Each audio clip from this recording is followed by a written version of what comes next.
It was 2005. The United States Navy was running a war game exercise in the Pacific. They had a full carrier strike group. Destroyers, frigates, attack submarines, helicopters. The job for this entire defensive envelope was to find the enemy submarine before it found them. But they failed. The submarine slipped through every layer of defense, undetected. It positioned itself directly underneath the USS Ronald Reagan, one of the most powerful aircraft carriers ever built. In a real war, that carrier would have been at the bottom of the ocean. And the submarine that did it? It wasn't Russian. It wasn't Chinese. It was Swedish. A country of 10 million people, famous for IKEA and Spotify, had just humiliated the United States Navy, and when the Americans figured out what had happened, they leased the submarine and its crew for 2 years, just to understand how it was even possible. But the submarine is just the symptom. The philosophy behind it, that's the story. To understand what Sweden built, you first have to understand why. After World War II, Europe split into two armed camps, NATO on one side, the Warsaw Pact on the other. Most countries chose a side, signed a treaty, and relied on collective defense. Sweden refused. Swedish strategic planners were some of the most clear-eyed analysts in Europe about the Soviet threat. They refused alliance membership precisely because they took the threat seriously. If Sweden joined NATO, it became a target in any Soviet first strike. Soviet military doctrine was explicit: neutralize alliance infrastructure fast. NATO air bases, command centers, and ports would be hit on day one. But neutrality came with a brutal cost. Swedish defense planners sat down and asked one question with no comfortable answer. If the Soviets cross our border, who is coming to help us? And the honest answer was nobody. Not immediately. Maybe not at all. NATO had its own members to defend. Article 5 is a political commitment, not a guaranteed military response. And in the fog of a fast-moving Soviet offensive, Sweden would be on its own for days, weeks, possibly longer. That assumption became the foundation of everything Sweden built. So, it built what it called total defense. Sweden built over 65,000 military-grade underground shelters across the country. It embedded command centers inside mountains. It built hardened tunnels for aircraft. It constructed secret underground naval bases literally carved into cliff faces where submarines could dock invisibly.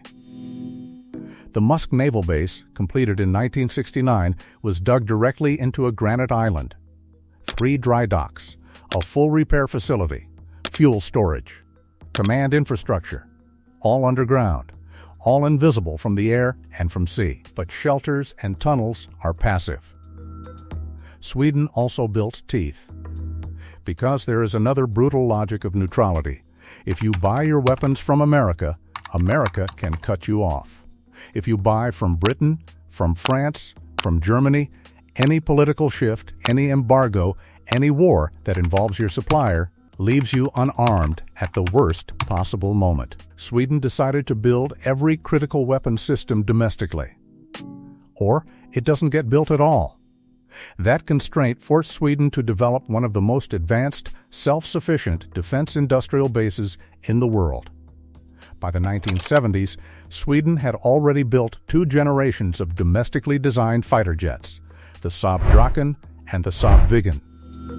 Both world-class for their era, but Swedish planners looked at what was coming and decided they needed a generational leap. What they designed was the JAS-39 Gripen, and it is, in every measurable way, a product of the total defense philosophy. The Gripen was designed to operate from roads. Swedish highways were built with straight stretches of exactly 800 meters to serve as emergency runways. In a war scenario, Sweden's entire air force disperses across the country. No single airstrike can neutralize it. A ground crew of 5 people, including conscripts, not specialists, can refuel and rearm a Gripen in under 10 minutes. Compare that to the F-35, which requires extensive specialist maintenance and controlled facilities. The Gripen has a radar cross-section designed to minimize detection. Its electronic warfare suite is genuinely competitive with Western fifth-generation fighters at a fraction of the cost. Sweden operates it at roughly $4,700 per flight hour. The F-35 costs over $44,000 per flight hour.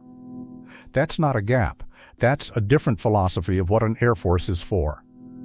Sweden designed its air force to survive a first strike and keep fighting. By 2024, 18 countries operate or have ordered the Gripen, not because it's the flashiest jet, because it's one of the most cost-effective, survivable, and capable fighters ever built. Now let's come back to 2005, because that story deserves the full explanation. The submarine that slipped past the US Ronald Reagan's entire defensive envelope was the HMS Gotland, a Swedish Gotland-class attack submarine commissioned in 1996. To understand why it was so effective, you have to understand what it was built for. Most of the world's submarines are designed for deep ocean warfare, the North Atlantic, the Pacific.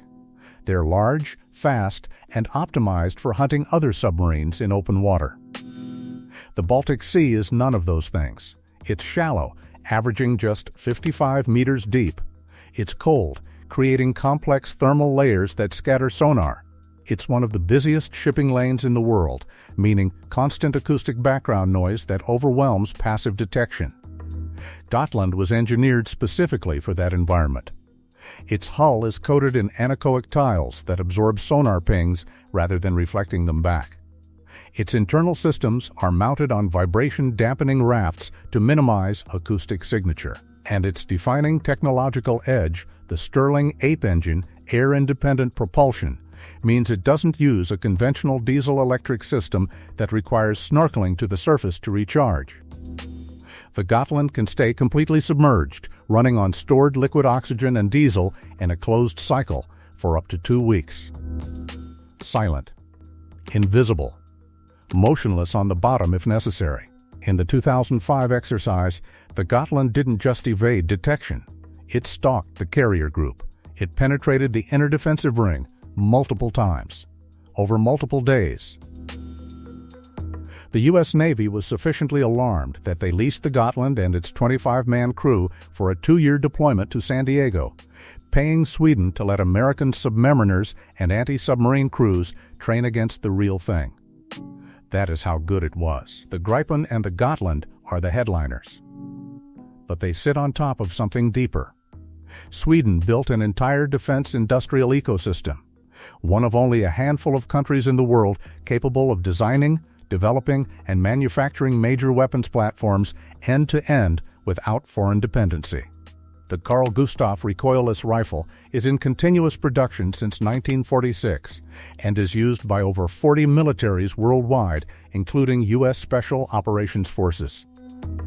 The ARBS-15 anti-ship missile, with a range exceeding 200 kilometers and terrain-following capability, is among the most capable anti-surface weapons in European inventory. The GlobalEye airborne early warning system, built on a Bombardier business jet, provides 360-degree radar coverage and can simultaneously track air, land, and maritime targets. Archer, Sweden's self-propelled artillery system, can fire, relocate, and be combat-ready again in under 30 seconds after the last shot. It was deployed to Ukraine and proved devastatingly effective. Sweden remained neutral for over 2 centuries, but also made its defense unconquerable. Then, in 2022, Russia's full-scale invasion of Ukraine changed the calculus of European security overnight. Finland and Sweden moved to join NATO with historic speed. Sweden formally acceded in March 2024, ending over 200 years of non-alignment. On the surface, this looks like an abandonment of the philosophy. It isn't. Sweden didn't join NATO because its military collapsed. It didn't join because it realized it couldn't defend itself. It joined from a position of strength, bringing to the alliance a Gripen fleet, Gotland-class submarines, an indigenous missile arsenal, and a total defense doctrine that most NATO members had quietly abandoned decades ago.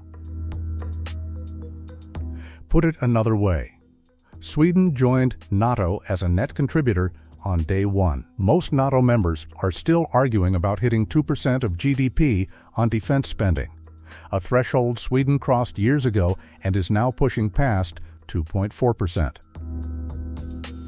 The countries that assumed someone else would do the defending are now facing a world where that assumption is breaking down. U.S. political commitment to European defense is more uncertain than at any point since 1945.